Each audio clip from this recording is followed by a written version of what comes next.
Naniniwala si Pangulo Ferdinand R. Marcos Jr. na dapat ding konsultahin ang publiko kaugnay sa pinaplanong gawing alas 7 ng umaga hanggang alas 4 ng hapon ang pasok sa mga tanggapan ng pamahalaan.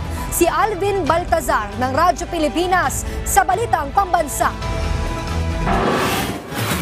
Mahalaga para kay Pangulong Ferdinand R. Marcos Jr. na makuha ang pulso ng transacting public patungkol sa panukalang gawing alas 7 ng umaga hanggang alas 4 ng hapon ang pasok sa government offices. Ito'y sa gitna ng layuning makatulong sa pagpapaluwag ng trapiko sa Metro Manila sa pamamagitan ng mas maagang oras ng pasok at uwian. Sa Malacanang briefing, pinahayag ni MMDA Chairman Roman Artes na sinabi ni Pangulong Marcos na hindi lamang mga iba't ibang departamento at ang mga nasa LGU ang makonsulta sa nasabing panukala.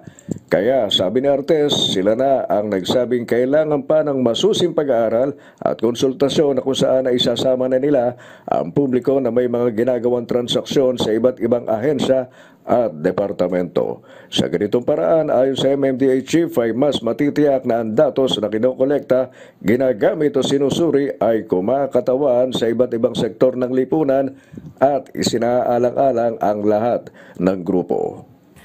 Pursuant na rin po sa sinabi ng ating Pangulo na hindi lang dapat kami yung kinukuwang data, kundi pati yung mga transacting public. So, yan pa ay gagawin natin sa mga susunod na mga buwan. Ipinunto ni Chairman Artes na kung may sasakatuparan ang nasabing panukala ay marami ng mga commuters ang maiaalis sa panahon ng peak hours ng traffic na anyay malaking kaluwagan din sa public transport system. Naipatupad na anya nila ito sa MMDA mismo na ayon kay Artes ay gusto at pinaboran ng kanilang personnel.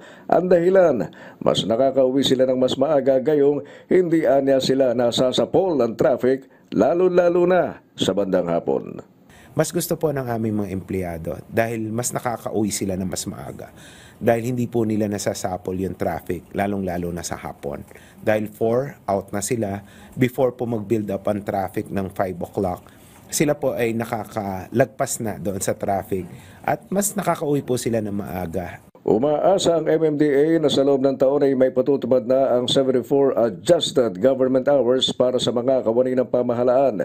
Kung sapat na niya ang hawak nilang data para patunayang may improvement sa traffic, partikular na sa major roads, ang implementasyon ng 74 na pasok ng mga government employees ay irerekomenda na nila kay Pangulong Marcos na ito'y maikasana. Para sa Balitang Pambansa, Alvin Baltazar ng Radyo Pilipinas.